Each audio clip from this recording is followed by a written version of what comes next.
Was that? The luncheon. So Maya said something very, very powerful that I won't forget. And we always talk about the Native Hawaiian host culture, right? But she said Hawaiians are not only the host culture, they're the root culture. That made me think back to Waipio and going in the lo'i as a kid and helping plant new column. Looking at that root, right? It's really clean. When you're planting new, right? It's all smooth, some little roots coming out, it's round, and kind of cool looking, you know? And so I could identify when she started talking about the root culture, it made me think of the column. And what I wanted to say is that all of Hawaii thrives. All of Hawaii thrives when the root culture thrives. Each and every one of us in this room, each of us in this community, I don't care whether you came from Hong Kong yesterday or New Jersey last year, or you're born and raised here, we are all impacted by that root culture in ways we may not ever totally know or understand. But when you're aware of it, or when you work hard to become aware of it, we all do better. We all thrive. So I wanted to thank you. I hope I didn't talk too long. Before I end, I wanted to share just one last story, if that's okay. I was sign waving about 2 weeks ago in Kaneohe. I've been going out every morning, just me and this one of my friends up in Manoa, Hubert May. So we were at Kaneohe, waving. Now I started around 6:30. Around 7:15, 7:30, I hear this "hui" from across the way. And I see this lady, Hapa Hawaiian lady. She pulled over into the grass shoulder. She's holding a lei. I couldn't tell what kind. I was wearing one of those fake kind of cloth leis that I wear every day, right? She comes over with this beautiful pua kini kini lei. It's ivory, so you know it's fresh. She tells me, "Hey, I drove by, I saw you with that fake lei. And you deserve a real flower." So I turned around, went back home to her yard, picked the flowers, and made a lei for me. That's why I'm running. No other place in the world is like that, right? No other place. Powerful. I don't even know the lady's name. She gave me the lei, we hugged each other, and off she went to her job. But I'm changed by that experience. I want to be the mayor for everyone.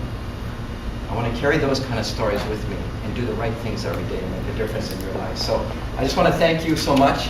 I appreciate your allowing me to talk.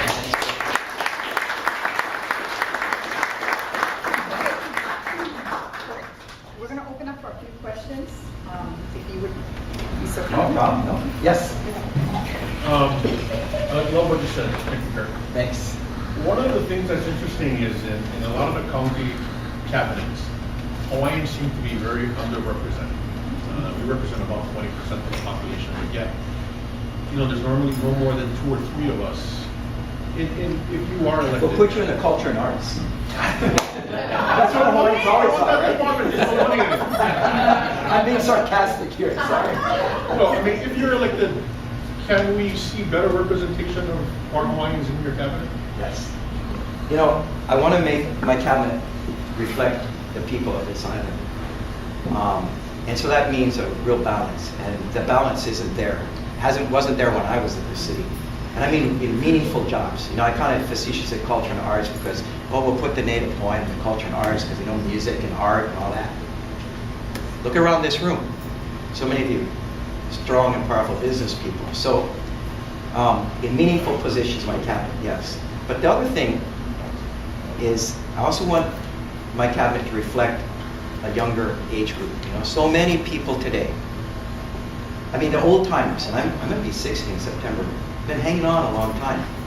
How do we train the next generation of leaders? How do we bring in a younger group of people in their 30s and 40s who can learn from those who have a lot of experience so that they can become the leaders? And I'm not just talking political leaders. These guys in the city, by the way, they head up departments, they're architects, they're engineers, they can go back into the private sector, carrying that experience with them to make them even better leaders and change the community. And that includes Native Hawaiians from schools like Kamehameha. We'll ask this lady here and then we'll go to you. All right. Yeah. Thank you. Pardon my ignorance, but I'm a resident of Lake out in Waianae. Where's that? Exactly, all the way in. And I know, just from talking to everybody at Tamora's, at Hanara's, they are so not for the rail because it does not come all the way. Yeah. Just to get from our place to Kapolei, where you're going to have that station, that's another 45, 50-minute drive. Yes. So, in the beginning of the planning, was that ever a consideration? I think it was never in consideration to go all the way down the Waianae coast. It is going to go 3 or 4 more miles towards that coast, but it doesn't go beyond Kaie. So no, it doesn't get to where you live. But here's right now, you asked me the plan now. The plan actually is to build this 20-mile segment from the Croc Center into Ala Moana Shopping Center. There's on the books to also go to Manoa and Waikiki. But as we all know, any system, like building a road, it goes from here to there, and then you add more as you go. So we're building a segment now that we can afford to build. But I believe if we build it right, and it goes to where it needs to go, people will ride it and they'll ask for it to go to other places. And I believe it will go closer to your community. I would want to ask your community, do you want an elevated rail going down Farrington? You may or may not. You may or may not. But here's some good news. When you do get to the Croc Center, when the system is running, let's say it takes 40 minutes during rush hour to get there. Once you park there, and there's going to be big parking structures, you can get on the train and in 42 minutes you're at Ala Moana. Now, right now, if you're in rush hour in the morning, how much longer is it from Kapolei into town? Could be another 2 hours, right? Hour and a half for sure, if you don't leave super early. So you're going to be cutting off a lot of time. So the good news is it'll get you faster. The other thing that I want to do as mayor, it's not talked about enough, is more bus. So you folks in Waianae, we should be taking buses that are running from Ewa into town once rail is built. They should be running shuttle, a lot of them, up and down the Waianae coast, picking up people so they can get to the station for rail. And by the way, the price is the same for bus and rail. You buy a bus ticket, you use it on the train too. So it's just one cost. That helps. I don't know, it doesn't answer your complete question, but Well, I guess the question was in the initial plan. never, not in No. initial planning, So never in the answer Waianae. is no. No, never in Waianae. Yeah. Thank you. Okay, yes, Kirk. Comment and a question. So, when I was at your daughter's graduation, I ran into Crystal Rose. Yes. And Crystal and I are classmates. And I guess because we're older like you are, we felt that now, we were looking at our kids. And I guess because we're older, we're wondering, we like to say we have more wisdom in terms of what are we going to do for our culture. And one of the things we talked about was, and thank you for your question, was actually Waianae. And I spend 3 times a week of my week out in Waianae. And more than just the rail. I think the rail, if you look at the rail, it's almost like a symbolism of why there is nothing in the initial planning. Because once you get to Kahe Point, there is nobody beyond there. And that's what they think of Native Hawaiians. There are 60% of the people that live in Waianae are considered below the poverty limit. And almost all of them are Native Hawaiians. And yet, no one cares to do it. There are a lot of different things going on here and there. There are really a lot of good things going on in Waianae, not a Korean mighty. But yet, no one has decided that, we talk about root culture, we talk about host culture, we talk about how we lived in the past. But you know what? My son, is not living in the past. He's in the future, and he says maybe one day Dad, I'll come back and help, but not right now. So what do we do right now if you become mayor? So that things like Waianae is not left out of the initial plan of the rail system, because of all you talk about how we pay for it all, they also help pay for it. Yet who needs it more than anybody else? People that live out in Waianae. If you listen to some of the stories, some of your daughter's classmates, and they talk about they have to get on the bus every morning. It takes so long to get to school. It is hard. So I guess if there's a question in there is, I hear everybody recognize how we've been treated all these years, and I'll agree with them. But what are you going to do in the future for us? yes, we may have to take care of ourselves. John told me today that, I didn't realize this, but as a tribe, we are the largest tribal ethnic group, even larger than the largest Native American group. And yet we have not come together to take that and make that a positive thing. So maybe maybe you can't, you're not the kind of work that can do everything, but maybe you can help us, like you talked about, getting people in the cabinet and help us put people together so that we can have, maybe not our generation, but maybe it's, maybe, like you said, maybe it's not your daughters, but maybe their kids' generation, where Native Hawaiians are responsible for their own, charting their own course, in their own land. I mean, I feel like I'm a foreigner in my own land. Even as a small business architect, I'm a foreigner in my own land. You talk about competing and stuff like that. Not even. I mean, I get a better chance of getting anything when I'm in office in San Francisco. So it is really a tough issue. I know it's one of the things I like about you. At least you understand the areas, but as a comment again is when you get into office. Thank you. Don't forget, there is a root culture here. It needs help. It needs somebody that will bring us together so we can chart for the future. Before I go to you, I just want to address a few points because you raised good ones and I appreciate it ties into what you were saying. Point number one, your tribe. You got Harry Manson, Norman Wong here working with Governor John Whitey to count your tribe. Yeah. So see him afterwards, you can talk to him about what they're doing and you'll find it's going to be pretty amazing, I think. And I don't know that much. Two, on Waianae, don't take me wrong when I say no plan to go to rail to Waianae. I don't know if the community as a whole would want an elevated rail system, but here's a point I do want to make, that I do know. One is, people put down the Waianae Nanakula area, I don't know why. I mean, I go out there on a regular basis. The minute I go over Kahe, I start to breathe slower. It slows down, it's like a cave in some ways, it feels good. It feels like a neighbor island on a wall, to me. So I like Waianae, but no one is, you're right on this. So what do we do in the city? We don't want a garbage dump. No one wants it anywhere in the neighborhood. Put it out there. No one wants the industrial park. Put it out there. No one wants the H-Power facility burning rubbish. Put it out there. No one wants a coal burning facility. Put it out there. How about the electric power plant, the new big one? Put it out there. So everything goes out there because no one else here wants it here. They want it there. And then they forget, right? They put it there. So here's what I want to do as mayor is The homeless. homeless, or the homeless. Put them out there.